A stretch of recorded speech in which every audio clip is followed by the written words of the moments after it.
Hey everyone. Saturday night was something special, something chaotic at least. 4 goals, something totaling like 98 minutes, and one more point on the board. I guess this is still the podcast of champions, but hey, it's my show tonight. Welcome to the Orange and Black Soccer Cast.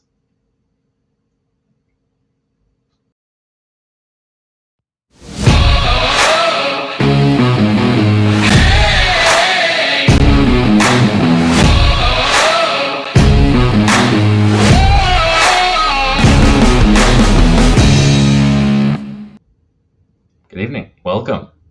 We're here. It's my show again. Like I'm saying, we kicked Ray out. We beat him out a little bit earlier than April 1st this year because, things just haven't been going so well with Ray in 2025. So we thought, get a slightly more fresh face in. Youthful good looks right here. Anyway, enough about me tonight. Let's see who's here with me. First off, if it isn't my favorite member, Taylor. We're keeping it going with the younger and better looking than Ray, so I thought I would make my appearance next. Yes, we are still trending younger, so I do believe this is unfortunately going to end. Taylor, welcome back. It's been a while, but, how is 2025 going for you, and how are you enjoying this season? So far, so good. I can't complain. We have some points on the board out of our 2 games, and I'm happy. I'm happy to be here. Love it. Oh, welcome back, Taylor. Almost a year to date, it feels like, but I probably missed a show at some point. All right, joining us tonight, not as youthful, but perhaps just as good looking. Rocking a wonderful mustache. For those of you that might be listening, you should probably take a look. DK, welcome to the Orange Black Soccer Cast. Thanks for having me back, guys. Excited to be here. Can you just... I'm sure we'll hear about your thoughts about the season, but what's going on with this mustache? Is this until we stop getting points, or is this just 2025? It might be. It might be. My girlfriend would definitely like it to stop now, but I am holding through at least until we start dropping points. We'll see what Ethan Zubak has to say. You might provide some inspiration. And finally, I'd love it. Probably the oldest, but certainly not the least handsome. I'm pretty sure DK is older, and I'm really surprised that that you went with the Ethan Zubak route. I mean, knowing DK, that's true, but when in doubt, what would Seth Kisipley do? Seth would keep that mustache. This is the gap between, unfortunately, Reno, Brad, or in your case, Las Vegas, and Orange County. So, here we are. Brad, as the maybe resident statistician of the team, what was your favorite thing about Saturday night, and how do we look in 2025 compared to 2024? If you can answer the last one, I already know the answer. I mean, yeah, we looked a lot better these first 2 games than any other season for the last who knows how long. Fortunately enough for our team, I feel like we are finally getting offense correct. 6 goals so far through 2 games is best in the league, I think, by a margin, except for El Paso, who also have 6 goals but have allowed 6 goals. Definitely some work to be done having 4 goals against and yet to have a clean sheet, especially against an Oakland team I think we should have had a clean sheet against. Some minor defensive mistakes. It's not a true falling apart, but we knew coming into this game, as we were saying last week, that Louisville is a lot better of a team on paper than Oakland is, and Oakland has their own injuries. Louisville is particularly healthy, and they did exactly what we thought they would do. They scored goals. Who did we play? Lexington. Wow. There you go. I was going to let you hoist yourself by your own petard there. Oh, my God. Lexington, the newest team in the league. Thank you, producer Andy, for hopping on. They're a better team than Oakland is. And let's be honest, a couple defensive mistakes on our end allowed for Lexington to have 2 goals. And, you're just looking at probably the best goal of the evening. Grayson Doody, formerly of Las Vegas, now of Orange County, just hitting a header across net. Truly, a goal that only Zubak would be jealous of. Well, more on Grayson Doody later on, I promise. Taylor, from a goalkeeper's perspective here, new back line, second game in a row, 2 goals conceded. Where do you see defensively this team, and where is the room for improvement? I think we need to be a little bit more compact. I mean, what we're doing up to the top, on the top end, we're also to other teams we're experiencing as well.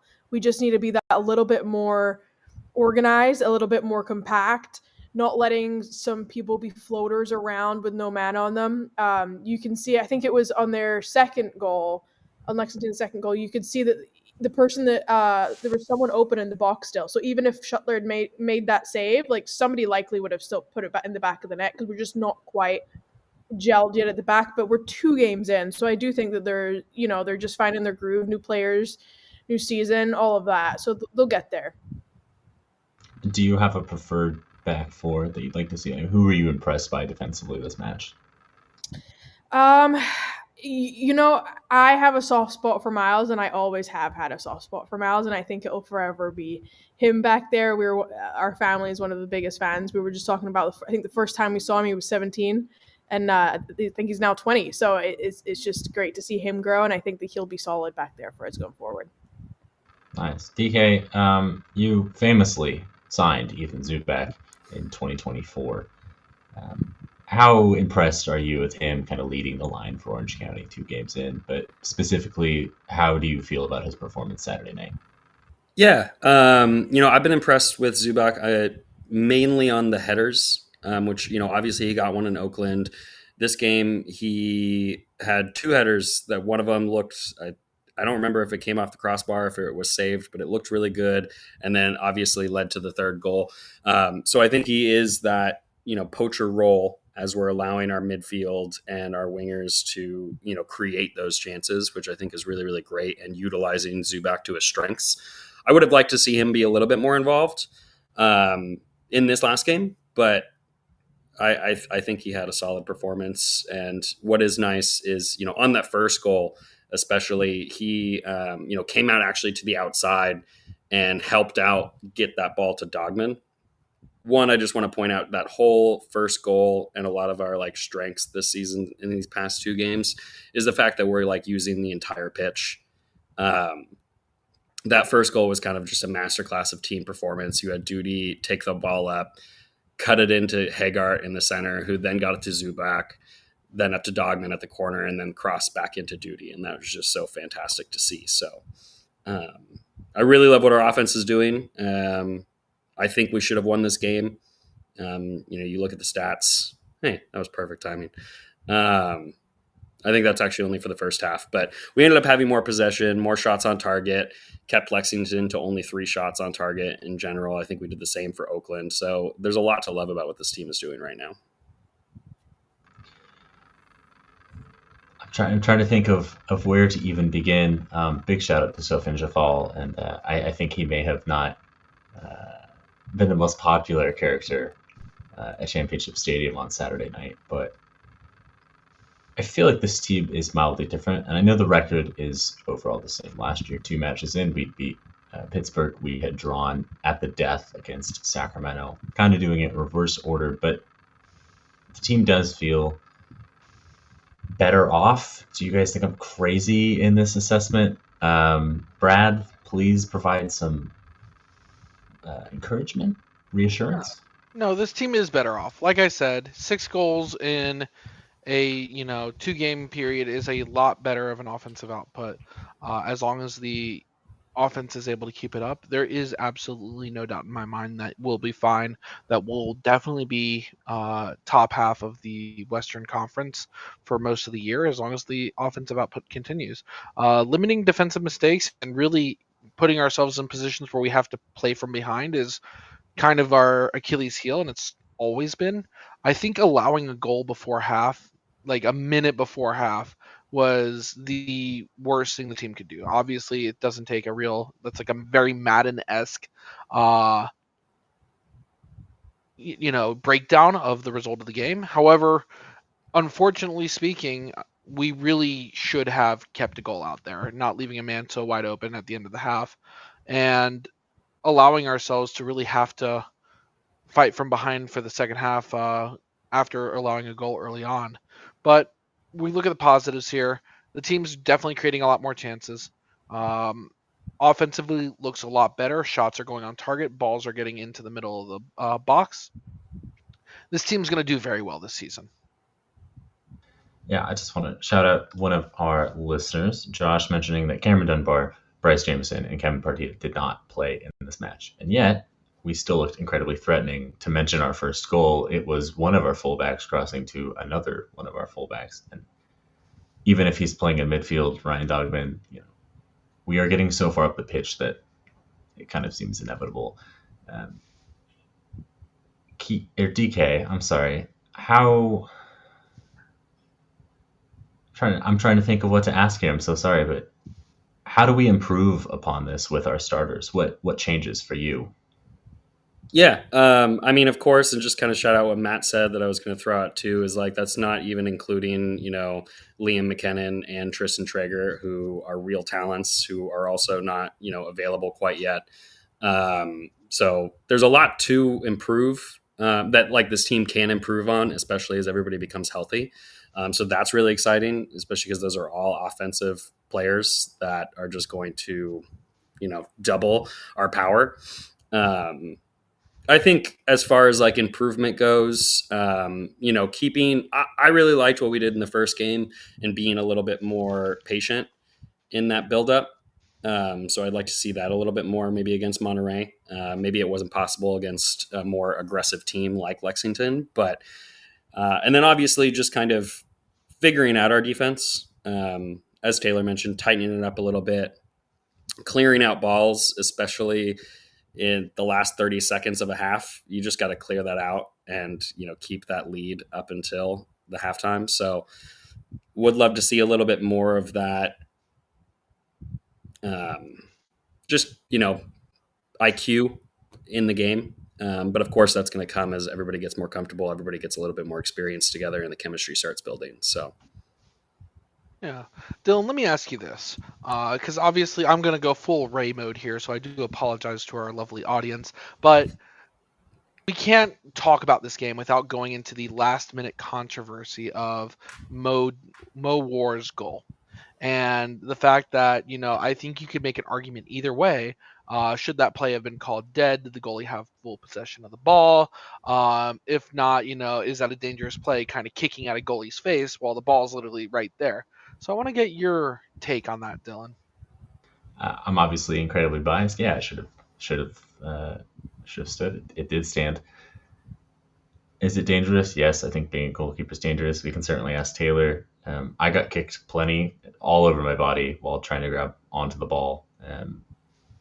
And I think the thing that does my head in about modern goalkeeping, and I understand the balls are shot harder, but no one ever actually just like grabs the ball anymore. It's always just parrying the ball away. Well, keep full control if you want it. I think it was the right call. I'm glad it stood. I think we've talked about this prior, and I've brought it up prior, but when you're a good team, you make your own luck. And sometimes moments like that can be a bit of luck where it just falls to the right person or a ref makes a good decision that goes in your favor. But Taylor, I'm actually curious, where do you stand on that one? Because I didn't mind getting kicked constantly. I'm as an OCSC fan, of course, I'm happy that one, counts for us. As a goalkeeper, it hurts a little. I think in the moment for a ref watching, it's a bit of a coin flip. But watching the slow-mo, I don't know. I think it's arguable that, he had it under control because part of the reason he didn't was everybody was on top of him. So for me, that's a hard one. I don't fully agree one way or the other. Like if they didn't call it, I'd be saying, well, they could have because he didn't have it fully under control. But then in this point, I'm like, well, he did. I think it's just one of those really hard ones. But it is dangerous, and that's kind of what you sign up for as a goalkeeper, and you got to expect those kind of things. But it's still never fun to be in that position. Yeah, I mean, we're the crazy people that want to have the ball, launched at us constantly. We're like, yeah, this is normal. It's a wildly different sport. Anyone have any final thoughts on this match before we look forward? Yeah, just speaking on that moment in general, I just kind of want to shout out, War. One, I love his story on how he came to be signed with Orange County, and then getting his first goal on his debut with the club, and coming over to one of the best celebrations with the CLC. Was just amazing.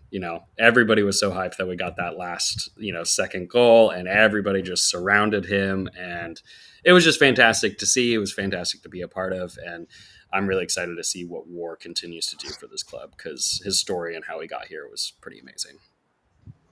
Things are looking up, which, I think we normally don't necessarily always feel that way. We tend to start the season quite rockily, excuse me. I do truly love that everybody in the comments is saying, hey, goalkeeper never had possession. Watch the slow-mo video that's on Instagram. We used to give Alan, who was once on the show, quite a bit of stick about being a Zapruder. Turns out we all have a little bit of that in us. But enough about Lexington, Brad. Nothing about Louisville tonight. Let's talk about our neighbors to the north. Are they neighbors if they're that far north? Probably not. Monterey Bay is coming to town Saturday night at 7. And Monterey, for anybody not paying attention, 2 matches, 3 points, just like us, but a nice even goal difference of 0. So we have more than just ourselves to thank. Oz and Dan, welcome back. What's up? Hi, guys. How are you? We are having a good time, enjoying a last-minute draw over the weekend. For those who aren't familiar with Monterey's, thank you. How did your match go over this past weekend? It was a comeback win against Oakland. We ended up beating them 3-2. They started the game with the first goal, and then the boys put in 3 goals, and yeah, all of a sudden we can score. That was something that plagued us last year. As we created chances, we just couldn't put them in the net, and this time we put away 3 solid goals. So sadly, went a man down, with about 10 minutes to go, and then and then gave up a goal. So squeaked out a 3-2 victory, but we'll take 3 points at home. Yeah, for anybody who forgot, last time these two sides played, it was 0-0, and Monterey certainly had the lion's share of the chances, but could not put them away. So really, just at an overall level, how did Monterey change from 2024 to 2025? I mean, they got rid of everybody. we signed 14 new players. We only have 10 guys that returned. Both of our starting keepers have gone to other clubs. So we've got 3 brand new keepers. We signed 14 players, none of whom have USL Championship experience. Well, no, I take that back. Miles Lyons had played some with El Paso, but everybody else, foreign or from MLS Next Pro. So, but the big change, I think, for us is last year we had 4 forwards. This year we've doubled that. Yeah. We have 8 forwards. So, that's the hope, is that we'll overcome all of our opposition by putting more forwards on the field. That sounds exactly like how Orange County approached 2025. So we might be. Yeah, but you took one of ours. Well, and whose fault is that? He went home. That's correct. Yeah. Yep. He's closer to home. He got married over the off season to his longtime girlfriend Shannon. So well done to the Traeger family. So there you go. We're gonna just make you do all of our work now, Dan. I think Taylor, I think you had a question. I do. So if we're going into this weekend, if you're going to give us a top secret tip on how to beat you guys, what would it be? Score first. I know we scored 3. Whatever. I'll be honest. I think that it was just 2 of not the better teams in the Western Conference playing more so than, wow, this is a new Monterey Bay FC. So I think if Orange County, if you guys can score early and just kind of dictate the terms, I think our guys will struggle to find that same energy because they won't have the crowd behind them that they did on Saturday. Right. The home crowd won't be behind them. I think the big thing for us is we don't know what our best starting 11 is yet. Yeah. We played an 11 in San Antonio that lost, and then made 7 changes to the starting 11 in our home opener. So and then lost the starting right back for the home opener to a straight red card. So he's Joel Garcia Jr. He's definitely out for the Orange County match. So I think the biggest concern that we have is you you don't know what you're going to face, Taylor. We don't even know what you're going to face because we're just going to have to see who shows up on Saturday. We and like we said, wholesale changes. The starting 11 that we started this last Saturday, only 2 of the 11 were returning players. The other 9 are all brand new guys. So it's it's going to be a work in progress, and you guys played Oakland in your first game, then we played Oakland this last weekend. Now Oakland has to go and open at home on an 0-2 record, and we get to come see you. So it's going to be an interesting first 3 games for Monterey Bay this season. Excellent. Yeah, learning. It's going to be great. Well, we're excited to face you guys. Hopefully we'll see some of your guys' fans coming out to the Champ this weekend. Don't know if that's going to be a thing or not. I'll be there. Oz is definitely coming down. We know of at least a solid 10 that are coming. Oh, perfect. Hit up our Instagram and we'll tell you guys where we're tailgating and everything. Yep. Not the big tree. It's not the big tree this time. We got kicked out of there last time. So, yeah, moderately sized tree.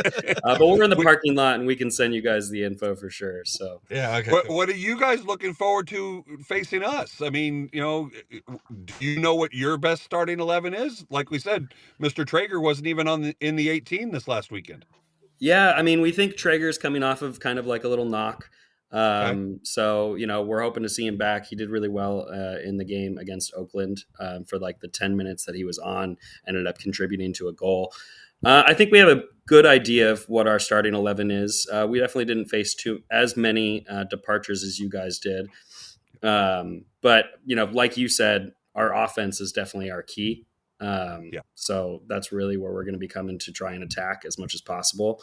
And we have a lot of offensive players who are still injured that we're hoping to get returned, and then our starting 11 can completely change. But we could possibly see Grant Robinson at left back. He's who started this last Saturday.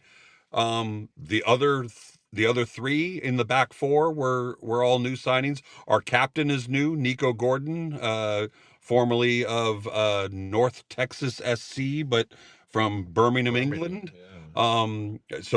22, young captain, but obviously has commanded the locker room. And new keepers, we have Nick Campazano and Sam Gomez and Dallas Odell. So as you know, the first season we had Dallas J. So we're filling our Dallas quota of keepers right now. We have, like I said, a third keeper named Dallas. So we're excited to see what we field. I mean, it's going to be Moby Fair just returned to market, so there's another solid year 4 guy. Adrian Rebelliard just celebrated his 100th appearance for Monterey Bay. He's also a year 4 guy. So we're just excited to come down and play you early in the season, and then and try and get 3 points and get out of town. Awesome. Really looking forward to it. You just threw out a lot of names out there, and I'll ask a little bit of a 2-part question because one, a lot of those names, we talk a lot about how there are a bunch of players that kind of bounce from team to team, and what you'll expect. But Monterey seems to have gone the path of, other than maybe an Ethan Bryant, and then obviously you mentioned Alex Dixon and Rebbe Yar, who returned. there's a lot of, I don't want to say nobodies because nobody's a nobody, but a lot of people that are very unfamiliar to the league. So They're all the vast majority of them are from overseas. Adam Larson came from Finland. Swedish, playing in the Faroe Islands. Playing in the Faroe Islands Premier League. Jacob Muir from Australia. Malongo, Mael Malongo played for Chattanooga Timberwolves last year. Red Wolves. Sorry. Yep. Sorry. Red Wolves. Well, Chattanooga people are like, no, all new to USL Championship. Elijah Paul, 2023 first round draft pick for Real Salt Lake. He scored the penalty this last weekend. So he's got some MLS experience, but he was spending some time with MLS Next Pro with Real Salt Lake 2, I guess is what they call them, or the Monarchs, I think is what they call them. But yeah, so like you said, not nobodies, but new to USL Championship simply because no one's heard of them before, which is unique, I think, for us. I mean, we doubled down and cleared out the locker room and got a whole bunch of guys that if I could make an analogy to a different movie, different sport, it's kind of like Major League. We got a bunch of guys that nobody's heard of, but that gives us an advantage because nobody's heard of them. Awesome. I don't want to take up too much more time of your guys this evening, but one of the things that we like to do, obviously, as you guys know, we like to do predictions for games. And, normally I would have the team start off, but I'm going to throw it to you guys first so that we can properly embarrass you guys and take clips and after the game and post it online. So what do you guys think is going to be the score? I predicted our score last week perfectly fine, so I'm like, I feel I'm on a roll right now. Then I'll give you the honor, sir. All right, cool. And I'm gonna get the easiest one to not get made fun of if anything happens. I'm going with 1-1, a 1-1 draw. That a point in Orange County would be amazing. That's my the drop-in one. If you want my real one, we got to go across the street and have a couple more Guinnesses. But I gotta be a homer. Last year I predicted a 2-0 win for Monterey Bay. Unfortunately, it was completely the opposite. We gave up 2 goals down there. I'm going to be a little bit more pragmatic. Again, just with the knowledge that we signed double the amount of forwards that we had last season, I'm going to better Oz just once, try not to embarrass myself. I'm going to go 2-1 for Monterey Bay simply because I think we're just going to throw more at the net than we did last year. So I'm going to go 2-1 victory for Monterey Bay, grab 3 points, get out of town fast. Awesome. Dylan, I want to hear your extra analysis here.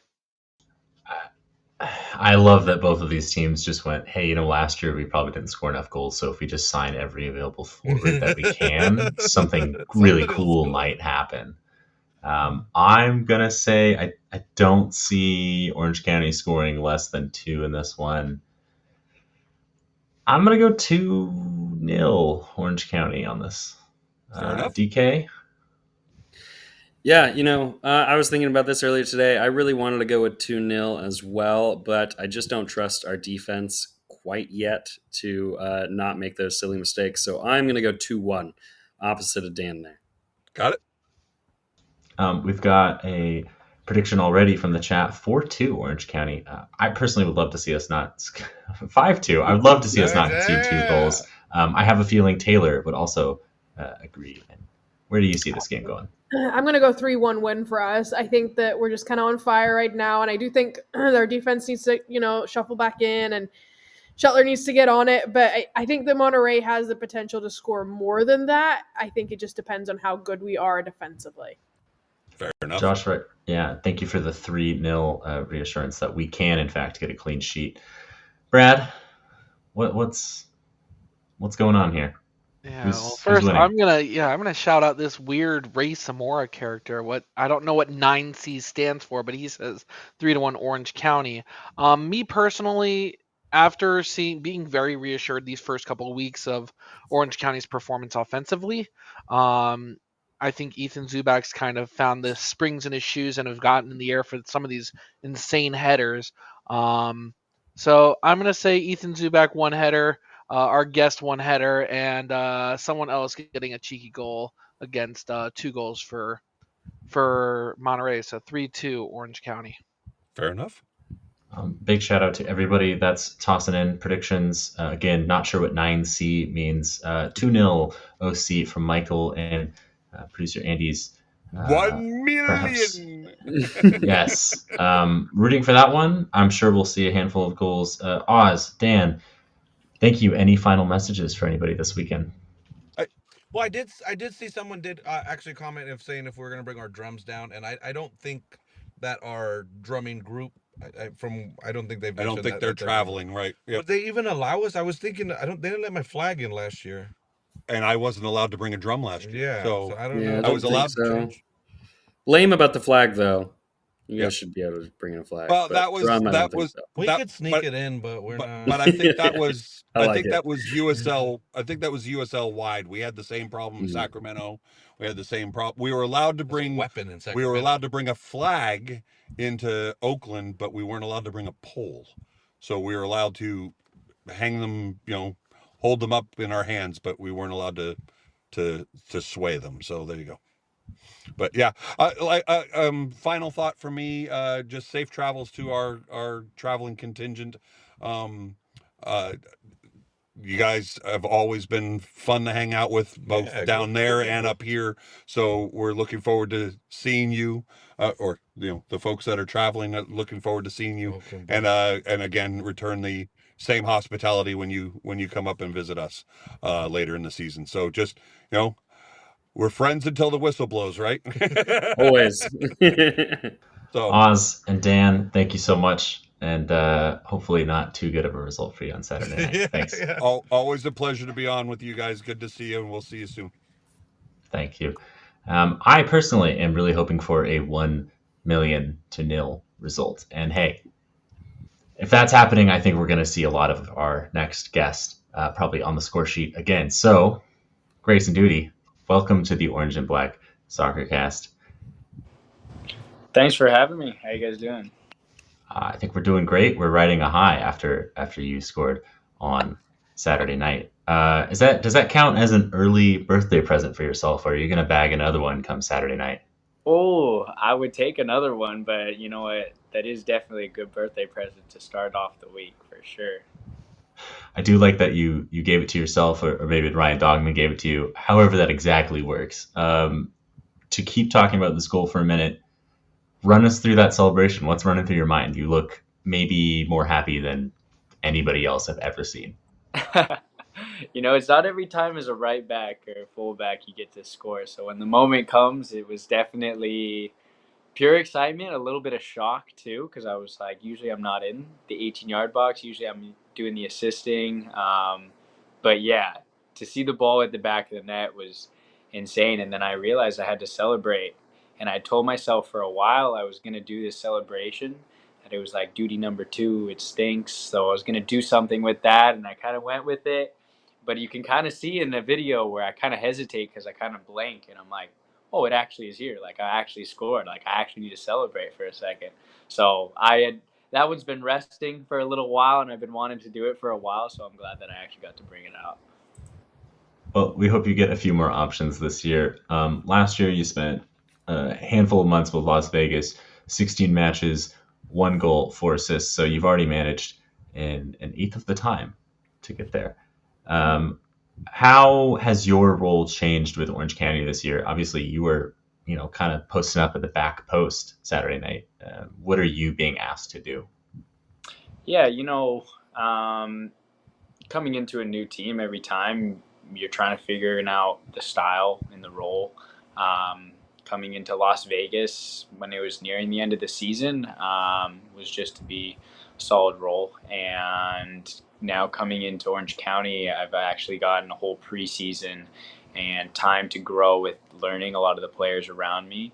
And I think my role can be, we have a lot of attacking talent. We have a lot of dynamic wingers, and a lot of times it's trying to get them to the best of their ability where they're in good positions and they're in a good spot. So Danny has been doing a great job of just kind of what he wants out of us. And sometimes, the opponents look different on film, and at times that opens up different spaces. So it's just kind of being flexible and understanding kind of the personnel and the teammates around me to, provide that attacking threat, but also like defensive structure. So it changes, but I think the system the role that has been presented to me is one that I'm actually somewhat familiar with. I feel like it takes me back a little bit to college days where I feel comfortable in the position that I am in as a fullback, and the responsibilities that have come with it, and just kind of learning it. Obviously, it's early in the season, so just kind of learning more and more as we go. Awesome. Fans, viewers, if you have any questions for Mr. Doody himself, please ask. But first, Taylor. Yeah. Awesome to have you here. Thank you. I just wanted to see if you think if there's a strength that we might not have quite yet seen because it's only been 2 games. If there's something that, is going to be the powerhouse for OCSC this season, if we keep on at it and it gets to really shine, do you have anything like that you're thinking is going to come out? I think we're a team that I think will provide a lot of different options going forward. I think we've shown creative ways of getting to goal.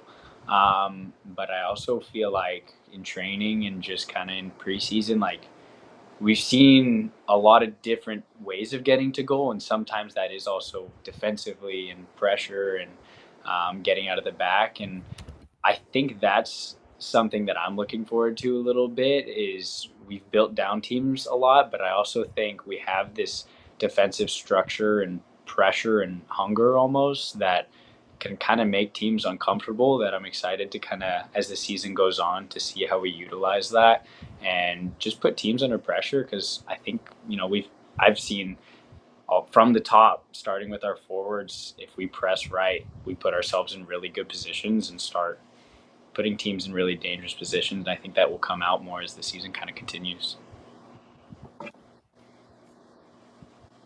Doody, great having you on here. Really just kind of want to know what drew you to, Orange County as like the next step in your professional career? What was something that stood out to you? Yeah, I mean, what doesn't drive you to Orange County? It's incredible. I mean, I grew up in Hermosa Beach, so I've always been familiar with the place, and I grew up playing outside Irvine Gray Park and on those fields, and being in Montreal a bit last year, and then Las Vegas for the end of it. I think it was huge, one, to just be around my family and having them come to my games because it's been a while since they could. And I mean, I love the area. I've always been a West Coast kid. I've always wanted to just be a part of this program and this organization from just seeing it from the outside. I've seen a lot of UCLA players come here and do good things and grow their career. And so I always felt like Orange County is a place where they really do grow players and they play the right way. And it's been in my backyard ever since I've been growing up. And so it's always been a destination that I've always wanted to play in front of. And even 2 games ago, I had 30 people, close friends and family, come out, which was awesome. Like I don't think I've ever had that experience, because it's just nice to have, family and friends seeing what you love to do. And it was just the perfect, once they were kind of approaching me in the off season, it was tough to say no to. No, that's so awesome. And I know like tons of us fans are really, really excited to have you here. I know the CLC is currently working on a chant for you. We just want to make sure that we get it absolutely perfect. So be patient with us and you'll hear it soon, I am sure. One of the things that you've already kind of touched up on is not only the team, but yourself and, the kind of duality role of, offense and defense, especially since you are that wing back. So how do you, as your, play style, balance that kind of responsibility of both, being important on the back line, but also moving up to the other end of the pitch and scoring when you need to, assisting when you need to. Yeah. I think one thing I've learned just overall is like I grew up starting as a winger. Like that's why I got committed to college as a winger. And so making that transition to a fullback has always been trying to balance when to go forward and when to hold. And I found that I kind of do have more defensive tendencies first before I like to attack. So I think it's making sure that you feel secure that the center backs are, they're telling you that like we're good back here and we can move up going forward. So it's all about making sure that first off the defense is stable and connected. And obviously, if I see some space in front of me and I see some open grass, I always like to run, and I always like to run to get into those spaces. So, you start to feel out those moments more and more as you kind of grow accustomed to the game and the game starts to open up. But I feel like it's a balance. You prioritize defending because at the end of last thing that you want is a ball in the back of the net. But you also want to attack, be dangerous. And so I think as a fullback, your responsibility first is to defend always and make sure the back line is secure. And then obviously, if you can provide that attacking threat, which is always a nice bonus and something that I enjoy too. Awesome. No, yeah, that's really great. I do just have one more question, actually going to take over from our fans in the audience. It looks like you do have a big fan, Grayson Doody, who asked, do you have any any plans for celebrations for the next big goal? And did you hear me cheering for you? So that's my sister. And I hear her at every game. And funny story, at every time for UCLA, she'd come to every game. And she would be the loudest one in the stands. And we'd be watching film 4 days a week. And the only person that you would hear while they're doing film is my sister screaming my name the whole time. So I always hear her. She is always the loudest. And I think if I score another goal and she's in the stands, I think I'll just have to like run to her, hit her with like a "Hey girl." Sounds like it. Yeah. But yeah, gotta run to her. Gotta celebrate with her somehow. Love that. All right, I think Brad has a couple questions for you. Yeah, awesome. Well, first of all, Grayson, I first got to see you play against Detroit City last year when you were with Vegas, since I am a local here out in Vegas. And as soon as I saw your assist on the goal from Corey Bennett, where you just kind of lobbed the ball up from 30 yards outside, the goal, and he just kind of takes it and you perfectly set it up. I'm like, that's the kind of player that we need on our team, defensively, because those are the kind of balls that we really have been missing as a team over the last couple of years. And then you come here and all of a sudden, there's a bunch of balls going into the box, not just from yourself, but from others. And I do think as a player, you definitely do compliment Ryan Dogman. So just super excited to have you here on the team.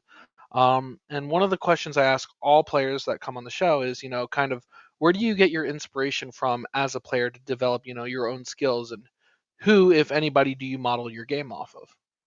That's a great question. Man, I mean, growing up, I would say two players were always my favorite. I always loved Eden Hazard was my all-time favorite.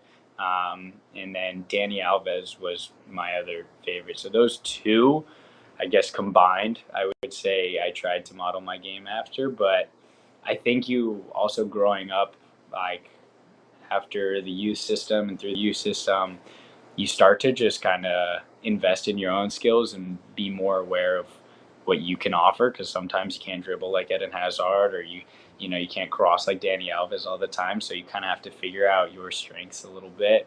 And I think over time, focusing on, the weaknesses and trying to improve what you have has been a fun project for me. And I'm sure every one of my teammates likes to invest in themselves and trying to improve every possible skill that they have.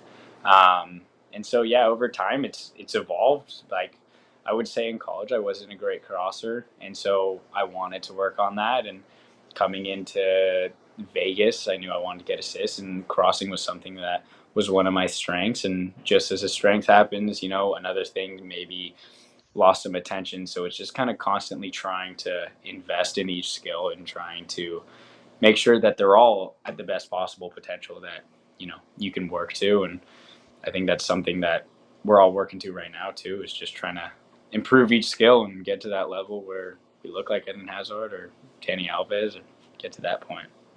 Yeah, awesome. You know, we talked a lot about your celebration already. However, one person on the team whose celebration seems to rival yours so far this season is one Mr. Danny Stone.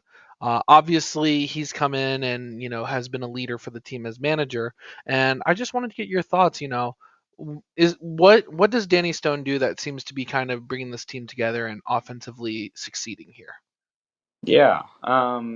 No, I think it starts with, it's a big project. It's always, he came in at an interesting point in the season where they needed to win, and they got exactly that. And I was in Vegas and I was seeing it firsthand.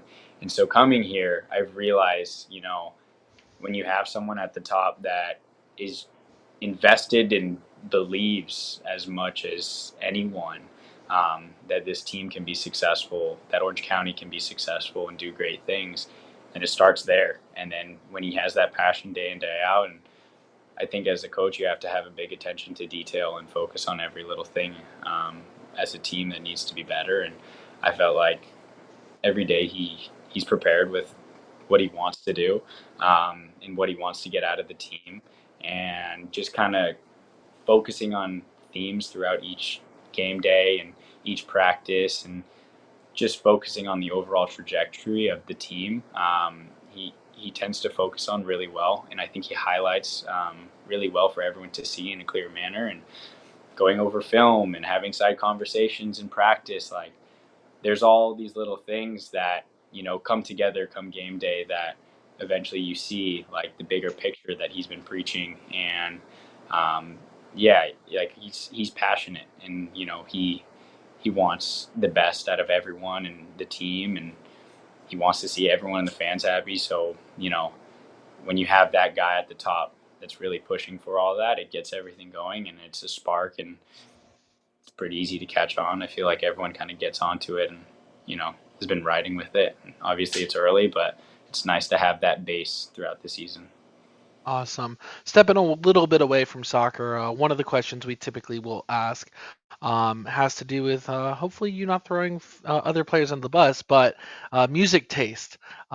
Typically, we know a couple players like to take control of the aux in the locker room. So, who has the best taste in music, and who has the worst taste so far this season?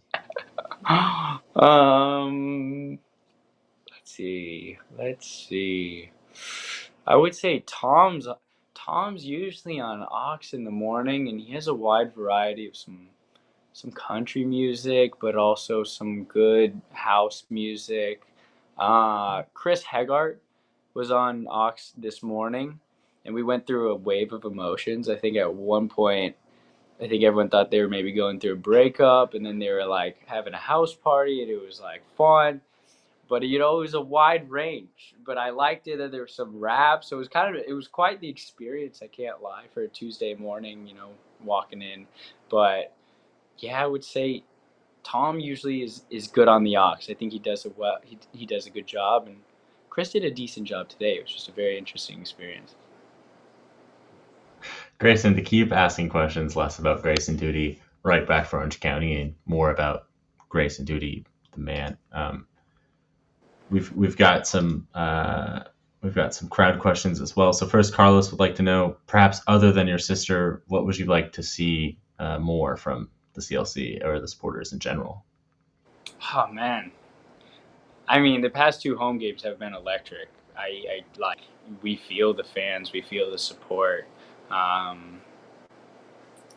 can't ask for too much more. I mean, I just hope personally you guys keep coming out, and really feel that we feel that, and like we appreciate that, because going out after the halftime, we're a bit tired, or walking out out of the tunnel to start the game when the adrenaline's going, like we hear every part of it. And even if maybe we're not looking like we feel it, and we're trying to get locked in because we feel the energy that you guys, show to us and show up. And I mean, you could see after the second goal, after we scored, like everyone's running to the same corner. Everyone knows exactly where we're going. Like, it was such a special moment. Everyone knows where the fans were. Like, we're all in it together. So I can't ask for much more besides just please keep coming. Like, it's a season for all of us. It's a season where we all want to do well, and we all want everyone to experience it. And the more people that are bought in, the better. So it's like, let's keep going. Let's keep going. Please keep coming out. We feel the love. Saturday night at 7, we might see some more Grayson Doody birthday fireworks, if I had to guess. Grayson, who are you most excited to play against this year? It's got to be Las Vegas. It's got to be the reunion. I mean, I know a lot of those guys, so yeah, I can't wait to one, play at Cashman back at Las Vegas, old stomping grounds, and then I think it'd be nice to bring them home and show them the new home. So yeah, I'm excited for those guys. Love it. And I got some rapid fire questions for you, and then I promise we'll get you on out of here. So first off, what's your favorite spot in Orange County? Be that a restaurant or just a place you've been? Laguna Beach, gotta be. You have teed me up so well for this next one, which is Hermosa or Laguna Beach? Hermosa. That's home. Can't beat it. They feel like the same place to me, but it's fine. It's fine. Moving past it. It's fine. Moving past it. Chicas or Taqueria? Chicas or what? Taqueria. Top 3 away. I'm gonna go Chicas. Ooh. All right. So I can already see the difference between your captain and you, and he was buttering us up left and right. I've always wanted to be here. Gnarly's the best. This is great. And you're just like, nah, LA is better. It's fine. Brentwood or Irvine, Grayson? Oh, I've recently been exploring Irvine, so I'm gonna go Irvine. I like Irvine a lot right now. Okay. We're warming up. And what's your favorite vegetable? Oof. I love broccolini right now. Broccolini is making a run with it. I love that everything is right here in the moment. You're having a great week, so why not? I'm here for it. Grayson, any final messages for the Orange County fans? Man, like I was saying, you guys have been great. I feel so comforted just being around here, and it's an honor to play in front of you guys. And hopefully I can keep hitting more of these sellies in front of you guys. And, please keep bringing the energy. It's been fantastic so far, and it's just the beginning. So it's going to be a fun season, and I can't wait for what's to come. So thank you guys, and let's keep going. Thank you, Grayson. Birthday boy in 2 days, everybody. So make sure you shout him out when you see him on Saturday night. Grayson, thank you, and have a good night. Thank you, guys. See ya. I do love that he didn't butter us up the same way that Tom Brewitt did last week. He's wrong. Chicos is fine, but it's not a big deal. I'm moving past it. Brad, any thoughts on, you've seen him more than anybody else? What are we going to get out of Grayson Doody for the rest of the year? I really do believe when I've, introduced him, or when I talked about my experience with him, Grayson Doody is an absolute awesome player. I see nothing but good things coming for him in the future. And to be fair, he's number 2 on the field, number 1 in our hearts. I truly love it. Okay. What did we learn this week? I think Ray would want me to run this one, but I'm going to keep it a tight ship in under an hour. So Taylor, what did you learn this week? I learned that we are in a great position and we have things to learn, but we've learned a lot. So we're going in the right trajectory. DK? Yeah, I mean, a little bit off topic to the actual show tonight, but to shout out one of our other hosts, Larry. He wanted to make sure that we did mention today, and it was something that I learned, that this last Sunday, we actually had some old OCSC players who flew in to do the LA Marathon. And that would be including Darwin Jones, Sean Ugo Okoli, and Kevin Alston, who all ran the LA Marathon and finished it, which is just really cool to see some of our old players all getting together to do something like that. It wasn't all that long ago that Larry was not just a man with a beard on a podcast, but a fat guy running. So I can see why he was Still got his interested. chant. I really wish I knew which one of those three finished first. Do we want to place a bet really quick? Oof. Brad, you as the resident bookie. Well, what's the bet over? Like, what line do you need developed for yourself? And this has already gone too far. So this gambling thing is beyond my ability to comprehend. DK, I personally learned just how bad I can be at hosting. So maybe I should give Ray a little less stick. Taylor. No. We did good here. Like it was the Dylan and Taylor show, like normal, but a little bit more Dylan, a little less Taylor. But I think it went well. I think maybe the key for success is just more Taylor. More Taylor. More Less Taylor. Always Dylan. more We can Taylor. try that. Yeah. Alphabetically, I'll just change my name so we go the other way around and call it good. Does anybody have any final things that they'd like to talk about this week? I'm going to take that wonderful radio silence as a resounding no. For everybody who has contributed tonight and listened, watched along, thanks for being here. To Taylor, DK, Brad, producer Andy, thank you. For all of us here at the Orange Black Soccer Cast. Now go. We are out. Go What listen. was that?